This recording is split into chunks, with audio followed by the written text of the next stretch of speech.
tegn og giv mig et kys. Bare lad kærligheden se dagens lys. Giv mig fræk sex og giv mig dig. Giv mig noget jeg kan tage med på min vej, yeah. Du er så smuk, når du sidder der på min seng, strækker aftentrætte tær. Du sætter mig ind, når du siger du er træt. Du stadig vågner senere og gør alt muligt frækt. Ja, det er kærlighed. Ja, det er kærlighed. Ja, det er kærlighed. Helt op til månen og tilbage igen. Ja, det er kærlighed.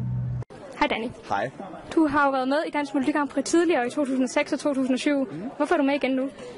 Fordi at det er jo en super fed fest, og det er det største, du kan opnå herhjemme nærmest, ikke? Så jeg blev spurgt, om jeg havde lyst til at være med. Jeg blev spurgt, om jeg havde lyst til at synge en sang, og da jeg hørte den, så synes jeg, det var rigtig fedt. Og så fik jeg bare lyst til at være en del af gamet. Altså, det var super fedt. Hvad har du lavet, siden du var med i Dansk Melodi Grand Prix 2007? Jeg har lavet rigtig meget. Altså, jeg er blevet far, og jeg er smed. Jeg laver musik på dansk. Jeg tager ud og spiller mine danske sange for folk. Fortæller om dagen og vejen, livet i sin helhed, og op- og nedture, og hvordan livet har taget sig ud for mig. Det synger jeg om. Din nye sang, She's the One, kan du fortælle lidt om det, og minder det om din tidligere bidrag til Dansk Melodi Grand Prix? Nej, det gør den bestemt ikke. Den minder egentlig ikke rigtigt om noget, jeg nogensinde har lavet før.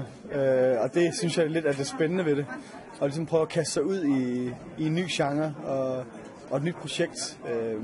Så det har været skidespændende. Og den handler om, hvis jeg koger det sådan lidt ned, så handler den om skæbnen. Altså om kan man diskutere med skæbnen, kan man argumentere imod skæbnen, kan man...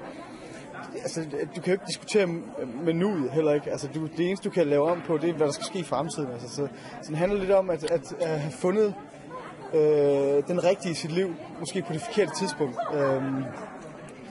Altså, dårlig timing handler det om. Så det er en lidt pessimistisk kærlighedssang, som ikke nødvendigvis ender sådan skidegodt, men alligevel er glad i låget og har et budskab, der er værd at lytte til. Du har været med før, som sagt. Tror du, det er en fordel, at du har det? Det har jeg ikke tænkt over. Ja, det for mig det betyder ikke rigtig noget. Altså, jeg starter forfra. Det her det er noget helt andet, og det er en ny start, kan man sige. Har du nogle sådan ritualer eller ting, du gør, inden du går på scenen, eller måske en heldig sang, du lytter til, eller noget, du har på dig? Ja, altså jeg har min guitarkasse, der har jeg et billede af min søn, som ligger nede under guitaren, fra hvor han er, hvad er han, 1,5 år eller sådan noget. Det billede har jeg altid med mig rundt og kigger på, sådan lige har 5 minutter med mig selv, inden jeg går på scenen.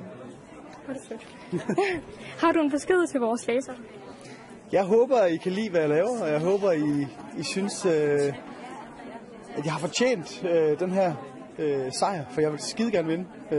Jeg vil rigtig gerne repræsentere Danmark ude i hele Europa, og vise, at man godt kan vinde 2 år i træk.